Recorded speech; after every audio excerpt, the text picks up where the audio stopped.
America Iran మధ్య స్విట్జర్లాండ్లో జరగాల్సినటువంటి ఉన్నత స్థాయి శాంతి చర్చలు తాత్కాలికంగా ఆగిపోయాయి.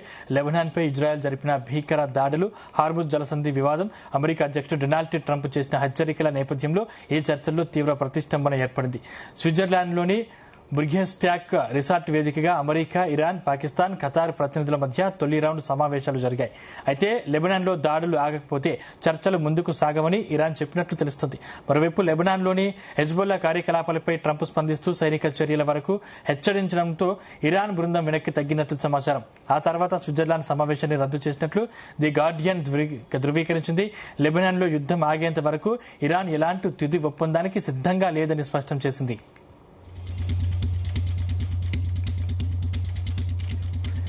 ఇరాన్కు మరోసారి అమెరికా అధ్యక్షుడు డొనాల్డ్ ట్రంప్ వార్నింగ్ ఇచ్చారు. చర్చలు విఫలమైతే మళ్లీ దాడులు చేస్తామని, గత వారం కంటే ఈసారి దాడులు తీవ్రంగా ఉంటాయంటూ హెచ్చరించారు.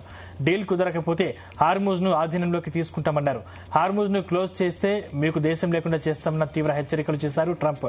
హెజ్బొల్లాను అదుపు చేయకపోతే ఇరాన్పై మళ్లీ దాడులు చేస్తామన్నారు.